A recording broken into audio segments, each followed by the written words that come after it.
Novinky po 10. hodine sú u nás pracovne nazývané rozhovorové. Sú to, priznám sa, teda tie časti nášho vysielania, na ktoré sa obzvlášť teším, pretože vždy vám prinášame človeka, s ktorým stojí za to zoznámiť sa, vypočuť si ho a možno sa aj inšpirovať. A mojím dnešným hosťom je človek, ktorý vytvoril a stojí na čele kreatívneho štúdia Beyond Mind, ktoré sa zaoberá audiovizuálnou tvorbou. Je to režisér Samo Vičan a už o chvíľočku vás pozývam na stretnutie s ním. Dnes ním je Samo Vičan a o chvíľočku už prezradím snáď všetko, čomu sa venuje vo svojej profesnej tvorbe. Neviem, či môžem prezradiť aj vek. Samozrejme, je krásny. Samo hovorí, samozrejme, je to krásny mladý muž s krásnym mladým vekom. Má 31 rokov a plno plánov pred sebou a veľa skúseností z audiovizuálnej tvorby za sebou. Vítaj u nás, Samko, príjemné predpoludnie. Ďakujem. Som rada, že si našiel čas, lebo ty si taký, ako vlastne sa patrí na dnešných mladých ľudí a teda aj na mnohých, aj nie až tak mladých ľudí, že sme stále v jednom kole. Z čoho sme ťa vytrhli? Vytrhli ste ma z príjemných raňajok. A čo sa týka práci, tak momentálne nám beží jeden zaujímavý projekt, ktorý tento týždeň dokončujeme. Je to projekt pre jednu automobilku, ktorá rozváža v spolupráci s jednou firmou, ktorá vlastní taxíky, tak rozváža po Bratislave zadarmo ľudí, ktorí si ich objednajú. A my to celé dokumentujeme, točíme a ešte som zabudol spomenúť, že v tom aute sa nachádza aj celebrita, ktorá vám vlastne spríjemní jazdu. Aké napríklad celebrity sú tam? Kto sa preváža taxíkom? Neprezradíme to tam sa? Ja si myslím, že môžeme už niektorých prezradiť. Jeden z nich bol napríklad Tomáš Bezdeda, Sáva Popovič, ďalší speváci, ktorí, by som povedal, vyhrali napríklad Superstar v minulosti. Čiže herci, speváci, ľudia známi a populárni. Ale ďalej už prezradiť nemôžem, nakoľko projekt ešte stále beží. No vidíte, tak možno budete mať šťastie na cestách a stretnete niekoho vedľa šoféra taxíka, možno, že aj vy budete súčasťou videa. Nie len videa, ale aj reklama, postprodukcia, grafika, réžia. To sú veci, ktorými sa zaoberáš takmer dennodenne. Prešiel si takú tú celú škálu vývoja v rámci žánrov, v rámci, ja neviem, nejakých postupností prác a tak ďalej a tak ďalej. Okrem toho učíš aj na Vysokej škole výtvarných umení. Snažím sa. Tak to sú také zaujímavosti všetky. Tak poďme pekne po poriadku. Ty si Bratislavčan, áno, rodený. Človek rodený, ktorý to vždy tak hrdo povie, preto to aj ja tu tak počiarkujem. A vlastne vyštudoval si strednú poligrafickú školu a tam asi prišlo k takému prvému stretu, kedy si uvedomil, že toto ťa baví, tieto pohyblivé obrázky. Áno, presne. Bolo to vlastne ešte v rokoch 98, 99, 2000, kedy vôbec táto audiovizuálna tvorba a tieto technológie vstupovali do sveta ako toho konzumného, lebo dovtedy boli tie technológie veľmi nedostupné. Počítače stáli pomaly toľko, čo teraz stojí dvojizbový byt v Michalovciach, hej? By som to takto prirovnal. Vlastne vtedy sa to celkom zlomilo. Došli softvery, ktoré sa začali aj vyučovať na tej poligrafickej škole, ktorá sa vlastne vtedy aj rozdelila na strednú združenú grafickú školu, kde ste mali možnosť sa naučiť niečo ako Photoshop, čo už je teraz notoricky známy medzi ľuďmi, na úpravu obrázkov. A tak som nejak pomaličky z tých obrázkov prešiel k tým pohyblivým obrázkom, čo je vlastne aj názov motion design, ako pohyblivý dizajn, ktorý aj vyučujem na vysokej škole. Čiže to, čo mňa desilo v tom čase, tak teba vzrušovalo a pre teba to bol priestor neprebádaný, do ktorého si sa vrhol. Áno, to som sa chcela aj opýtať, že čo to znamená motion designer, lebo to bola jedna z takých tých tvojich pozícií, ktorú si zastával v jednej televízii.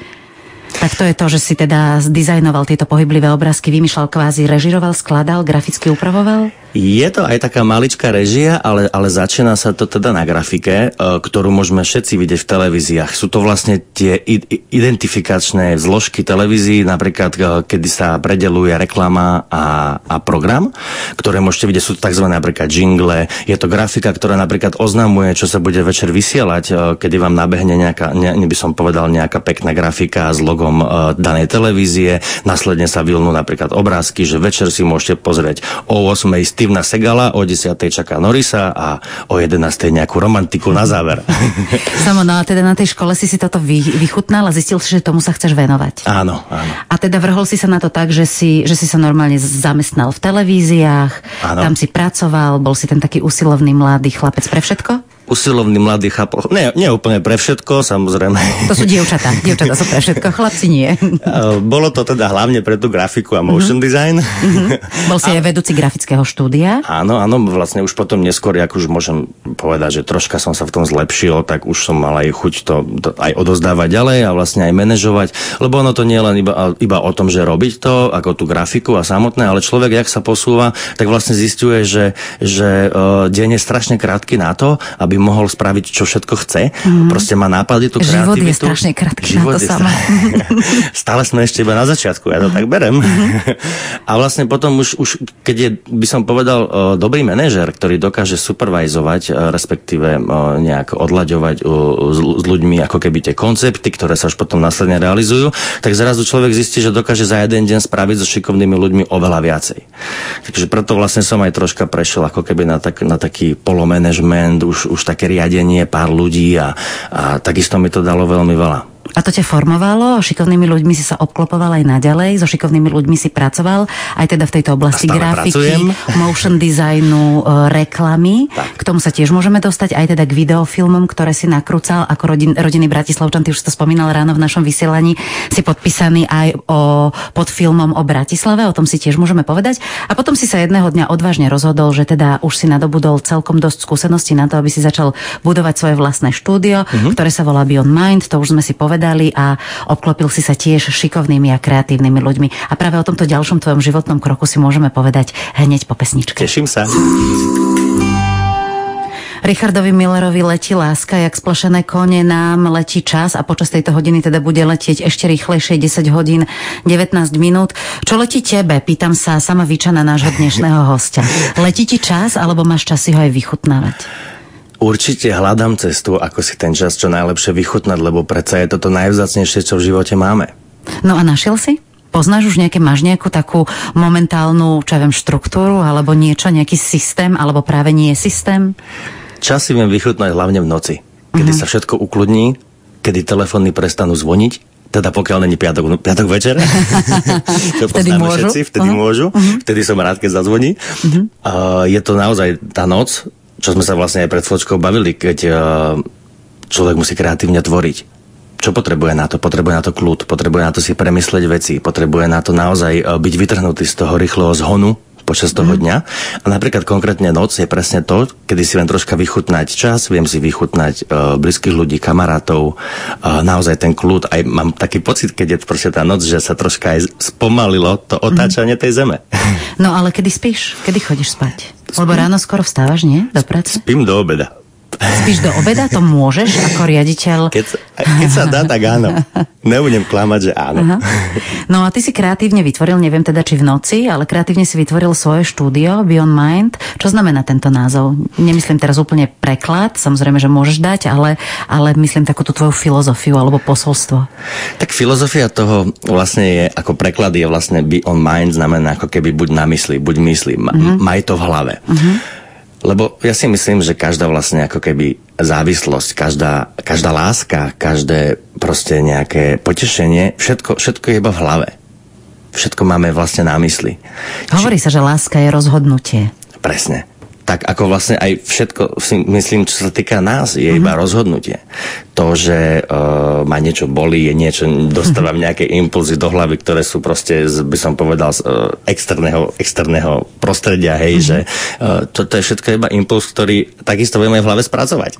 A povedať si, dobre, tak nie je to až taká bolesť, ako sa zdá, tak Beyond Mind proste znamená, že všetko proste začína v mysli. A či je to už, by som povedal, jak sme sa rozprávali, nejaké potešenie, láska, príťažlivosť k niečomu, alebo na niekoho. Všetko je iba v mysli. Čo si hovoril, keď si bol menší, že keď budem veľký, budem? Budem múdry. Si? Pekný. Si? A vtipný. Si? Áno. Prvé si a druhé a tretie si bolo s otáznikom. To pekný, to viem posúdiť aj z mojich skúseností a z môjho pohľadu. Si múdry a si Samozrejme sa randujem. To bolo iba všetko zabalené v tom vtipe jemnom. Si vtipný. A to je odpoveď na tretiu otázku. Múdry sa snažím byť. Snažím sa teda zlepšovať v tom, čo chcem byť dobrý. Nikto nemôže byť múdry vo všetkom. Každý si vyberá svoju cestu, každý si vyberá tú cestu, po ktorej chce ísť ten život, konkrétnu nejakú etapu, ktorá by ho najbližšie obdobie vedela baviť, a to je práve to, čo ma aj posúva. Momentálne som sa rozhodol ísť práve touto audiovizuálnou tvorbou, vymýšľať zaujímavé videá, vymýšľať zaujímavé reklamy pre klientov, vymýšľať zaujímavé napríklad filmy. To je tiež cesta, ktorú by som sa chcel vydať, a nie je to cesta jednoduchá. A každý filmár, ktorý ak nejaký teraz počúva, vie, že to je veľmi náročný proces, ktorý mu zožere veľmi veľa času, veľmi veľa energie, ale práve ten výsledok na konci, keď je dobrý výsledok, proste tak to je na nezaplatenie ten pocit. A ty si nadšenec, to sa mi na tebe páči, že ty si ten človek, ktorý si robí ten románik so svojou prácou, ktorý je ochotný aj si privstať ráno, ktorý je ochotný aj pracovať v noci, aj pracovať v kuse.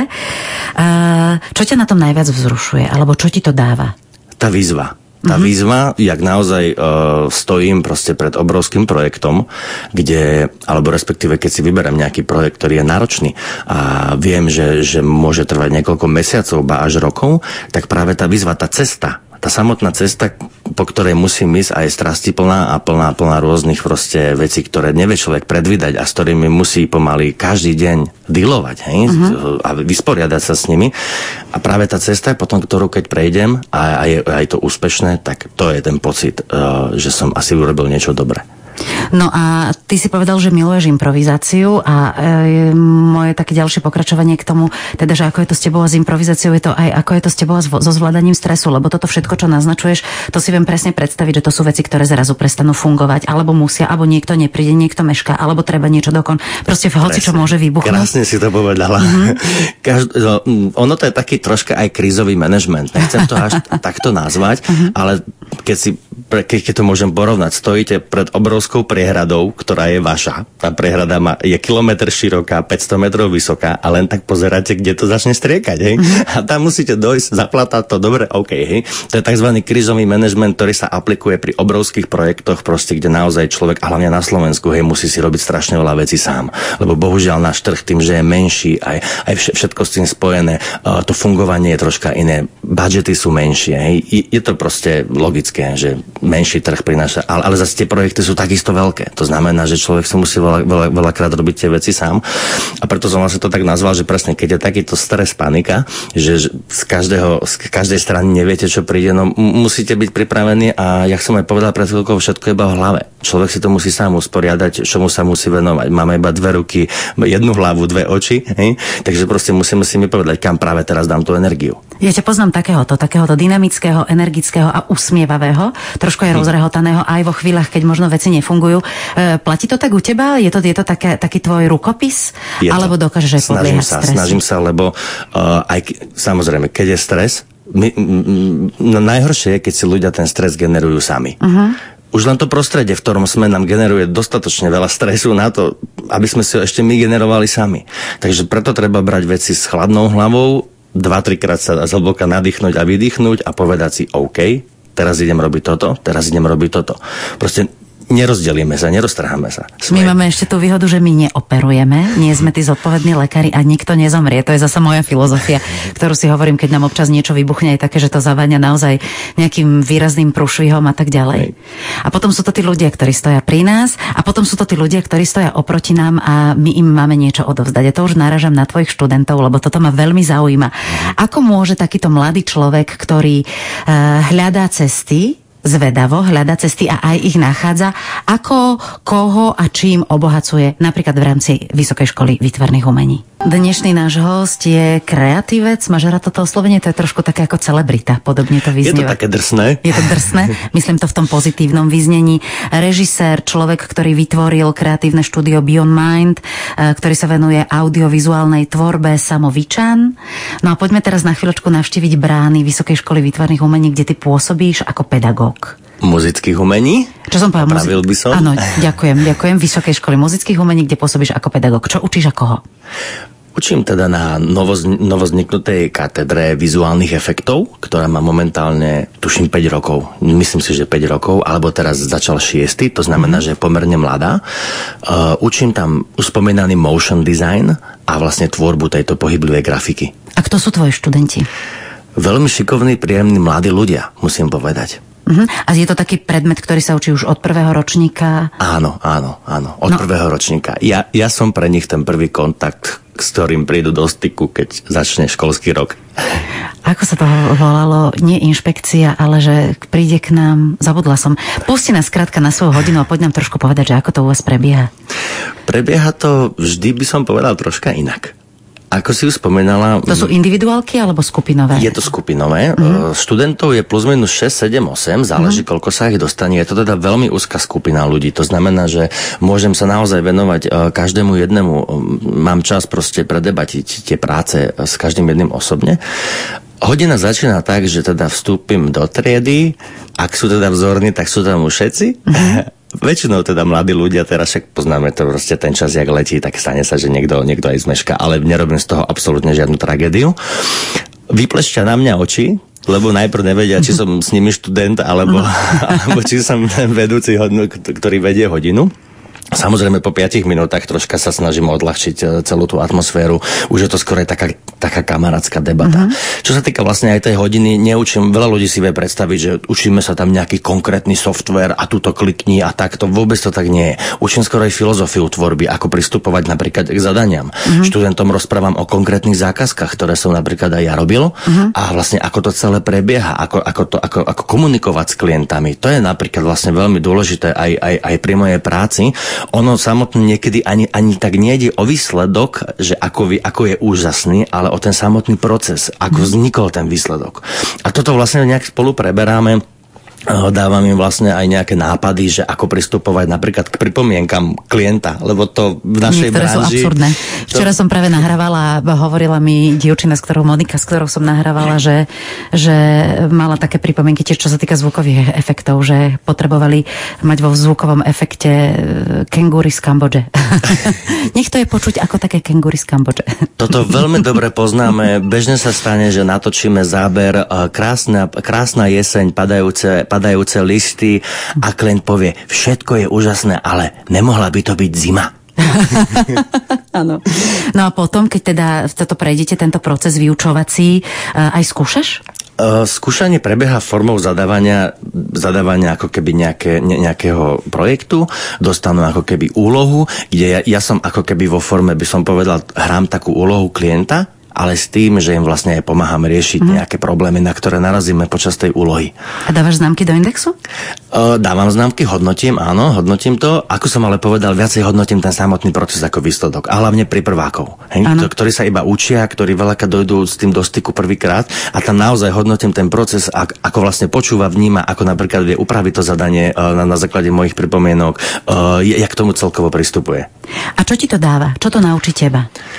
Môžem povedať, čo by teda už aj povedali iní pedagógovia z tejto školy, že čo dáva vlastne vôbec učenie, čo som si nikdy neuvedomil. Dáva to strašnú ako keby mladosť pre človeka, lebo ste v kolektíve mladých ľudí, ktorí majú fakt tú mladú energiu. Tam, keď dojdete 16, 17, 18, 19 roční ľudia, ktorí majú ten život pred sebou a vyberali si napríklad takéto konkrétne odvetvie, ktoré je veľmi špecifické, a povedali si, že idú ho skúsiť, tak ten entuziazmus, ktorý majú, ako je veľmi príjemný, čo na nich vidím aj dosť intenzívny a to vlastne sa prenáša potom aj na nás, ako keby tých pedagógov. A dokážeš byť autorita? Si?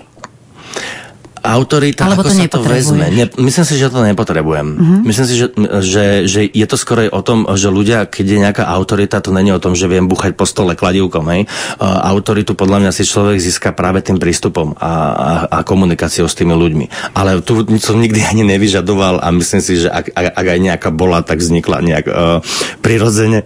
Ja si myslím, že dnes to chápu, že aj mnohí režiséri.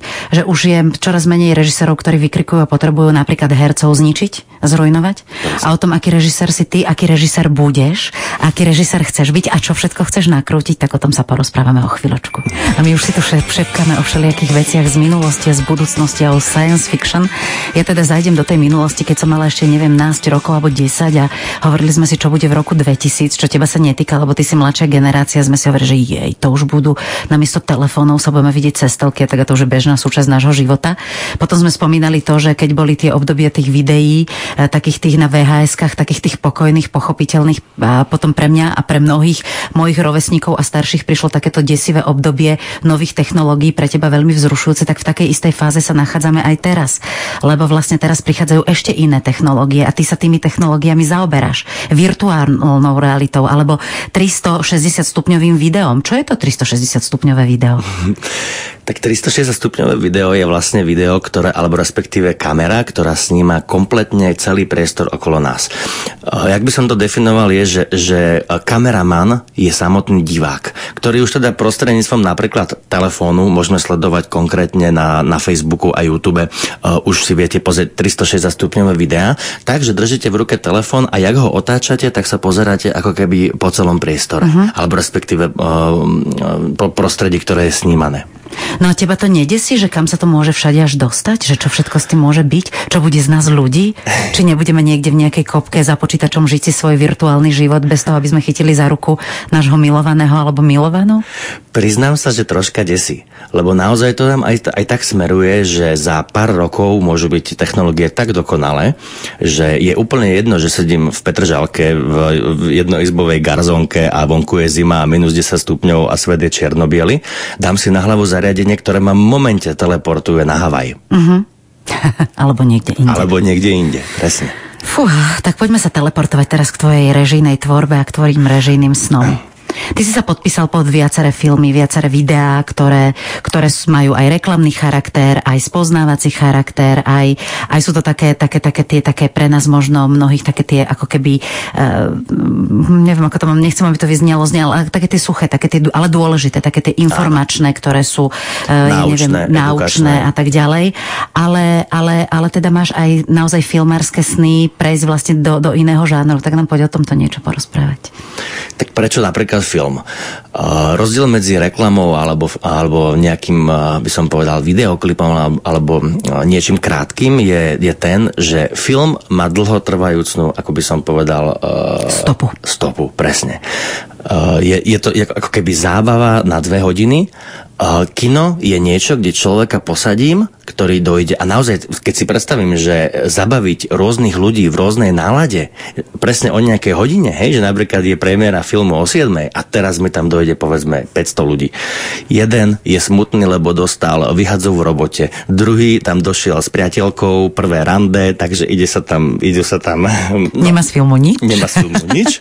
Štvrtý došiel veľký odborník na kinematografiu a filmy, hej, že vy vlastne, čo som chcel povedať, je, že vy vlastne musíte presne v daný slot zabaviť rôznych ľudí, rôznej vekovej skupiny, rôznej nálady a pustíte im niečo proste, čo im má teraz urobiť ako keby na 2 hodiny. Či už zabavu, či ich vystrašiť, či ich pobaviť. Hej? A to je na tom krásne. A keď urobíte dobrý film, tak ten vydrží roky. Reklama bohužiaľ je veľmi akože rýchlo expirovaný produkt, pretože reklama je naozaj niekedy o pár týždňoch, alebo na mesiac, na 2, na 3. A filmy sú práve príťažlivé v tom, že je to dielo ako keby na celý život. Niekto urobí, sú aj filmári, ktorí spravia iba jeden film za celý život, ale keď im vyjde, tak možno už nemajú potrebu robiť ďalší.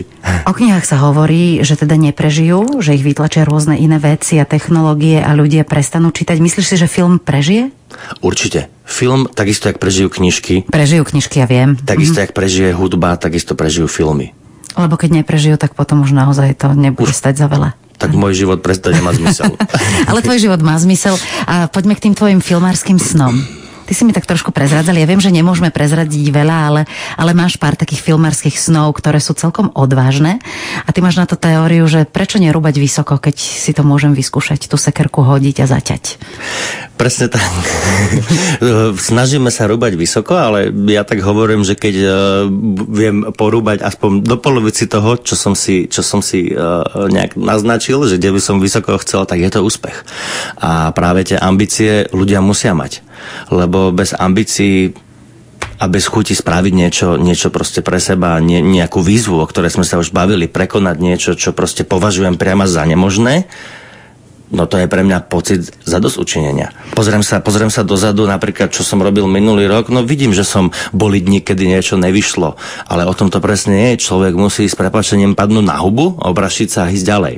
Na čo mi prichádza vždy na jedno vyjadrenie, ktoré som počula z úst renomovaného psychologa pána Dušana Fabiana, ktorého zbožňujem a uznávam. On vždy hovoril, keď už spadneš, hľaď, aby si nevstal s prázdnymi rukami. A to je presne to, čo hovoríš ty. Ale prezraď nám teda aspoň niečo, aspoň tému, ktorá ťa vzrušuje, miesto, ktoré ťa vzrušuje v rámci nakrúcania tvojich takých 2 filmárskych snov. Áno, takže mám momentálne na stole 2 projekty, ktoré by som chcel teda v najbližších rokoch zrealizovať a úspešne aj ukončiť. Jeden z nich je už vo fáze, že máme už napísaný scenár, s ktorým sme veľmi spokojní. Veľmi sa na to tešíme. Je to film, ktorý je, tak by som povedal, 80% bude natočený v Amerike. A bude to, by som povedal, taká dobrodružná, bláznivá road trip komédia, ktorá bude mať aj na konci troška taký motivačný odkaz. Dobre, a druhý? A druhý je zas, by som povedal, vo fázi vymýšľania námetu. Máme už nejakých pár nápadov, hľadáme vôbec žáner, lebo tam sme troška slobodnejší. Veľmi sa mi páči ako taká, by som povedal, kombinácia dobrodružstva a zábavy. Takisto, jak ja sa rád zabávam a mám rád dobrodružstvo, tak možno to aj tak odzrkadľúva to, čo proste by som chcela do toho filmu dať. Moji kamaráti, ktorí ma poznajú, vedia, že veľa dobrodružstva sme spolu prežili a aj tej zábavy. Takže to isté by som chcela do filmu a tento film by bol zastočený na opačnej strane zemegule. A to je ten youtuberský? Nie. Ten youtuberský je ten prvý. Áno. Tak ešte to si tak povedzme, že lebo... Troška by som tam naznačil, že teda, ako už si spomenula, bude to aj prepojenie na svet tých youtuberov. Bude to vlastne projekt, ktorý teda nemôžem ani moc prezradzať, pretože sa ešte stále len pripravuje, ale bude to teda veľká jazda. A kedy začnete s realizáciou? Začneme s realizáciou asi na jar. Pravdepodobne to všetko plánujeme točiť. Už na jar. Fuj. Ďakujem. Hudba a samovičan, relax a samovičan, dobrodružstva a cestovanie, to bude naša ďalšia téma. A my sa stále rozprávame so Samom Vičanom aj počas pesničky a o 10:50 ideme ešte osloviť aj vás a teda chcem sa spýtať, Samo, čo patrí k tvojim záľubám? Kde relaxuješ, ako relaxuješ, kde dobíjaš baterky? Spomenul by som teda hlavne to plachtenie. Na normálnych naozajstných lodičkách? Áno. Na Dunaj? Vo vaničke maličkú lodičku si pustím a fúkam do nej. Ale popri tom máme rád samozrejme to reálne plachtenie na veľkých lodiach. Dokážeš to? Alebo musíte niekto voziť? Ako kapitán sa tvárim pred svojou posádkou, že to dokážem. Chcel som sa spýtať, že či ma niekedy zoberieš, tak premyslím si to. A do prístavu môžeme stať, ale áno, dokážem to. A takisto mám aj kamarátov, vlastne, ktorí ma do toho dostali a s ktorými ako keby spolu chodíme plachtiť. Je to jeden z najkrajších relaxov. Nerobím tomu absolútne žiadnu reklamu, ale ľudia, ak môžete, choďte. A aj máš nejaké obľúbené miesto, alebo práve tým, že sa tak menia tie vlny a že žiadna morská vlna nie je rovnaká? No, morské panny sme doteraz hľadali v Chorvátsku. Tam sme žiadne nenašli. A tak sme sa vybrali teraz do Grécka, ktoré musím povedať, že je takisto veľmi, veľmi priťažlivé na to plachtenie. No a tvojim ďalším takým koničkom a láskou sú bicie. Áno, bubny. Bubnista. Si bubnista. Bubnista. Mama, ja som bubnista. Toto zas tríska do tých bubnov. A kde trískaš do tých bubnov? Trieskal som, no momentálne mám doma elektronické, ktoré teda človek si vedať pekne sluchatka na hlavu. Pekne. Áno, nakoľko bývam v paneláku, takže tam rozložiť tie bubny, no vydržalo mi to 2 dni. Srandujem samozrejme, že som to tam nerozložil, lebo je to veľmi hlučný nástroj. A na to, aby človek mohol cvičiť, tak musí cvičiť pravidelne, čo teda bohužiaľ v rámci času už teraz troška nemám až toľko priestoru na to, ale snažím sa aspoň vyrelaxovať večer, dám si slúchatka, pustím si svoje obľúbené skladby a bubnujem si vlastne. Aj si normálne cvičil, že s víziou nejakého výsledku hudobného? Bolo to tak troška, by som, áno, keď som bol mladší, hej, ale vždy som to považoval iba za relax. Bolo to iba ako čisto ako brané ako relax. Ale je to výborný taký ten protipol, lebo napríklad aj Einstein vraj, keď mu nešiel vyriešiť nejaký problém, ktorým sa zaoberal, tak si zobral husle, na ktoré hral príšerne vraj, a napríklad 4 hodiny hral na husle a potom tým, že vlastne ten mozog prepol do nejakej inej dimenzie, tak mu zrazu prišlo aj riešenie toho problému. Presne tak, krásne si to nazvala, ten protipol. To sú presne tie kontrasty, že človek je do niečoho ponorený, úplne iné problémy rieši napríklad v práci a teraz si normálne poviem, že vypnem na 10 minút, sadnem si, dať tie bubny, dám si tie slúchatka, nepočujem telefón, 10 minút relaxujem a normálne dám si naspäť dole akože slúchatka, vstúpim naspäť do svojho pracovného sveta a úplne inak sa cítim. Takže troška toho Alberta chápem.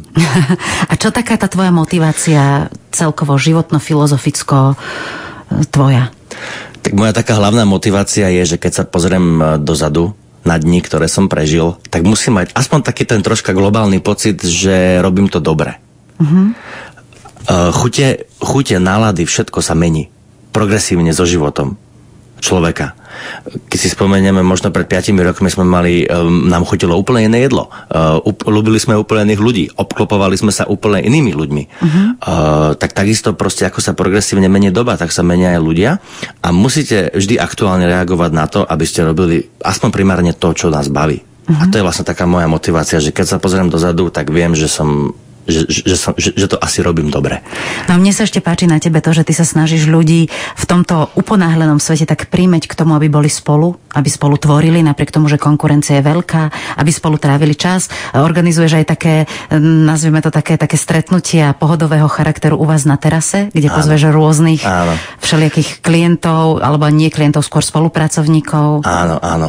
Snažíme sa vlastne, ako keby veľakrát by som povedal, keď organizujeme takúto by som povedal, takéto posedenie, alebo niekedy to skončí aj ako dobrá party, tak snažíme sa vlastne vyťahnuť ľudí aj, by som povedal, normálne z konkurenčných firiem, aby naozaj vystúpili z tých firiem po 6. hodine, uzavreli kancelárie a proste stretli sa ako ľudia, porozprávali sa, uvoľnili a cítili sa dobre.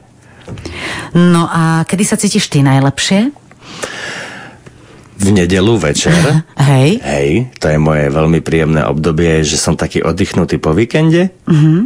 A normálne už sa snažím naladiť až tak, že sa už teším na pondelok. Teším sa do roboty. Toto je pre mňa...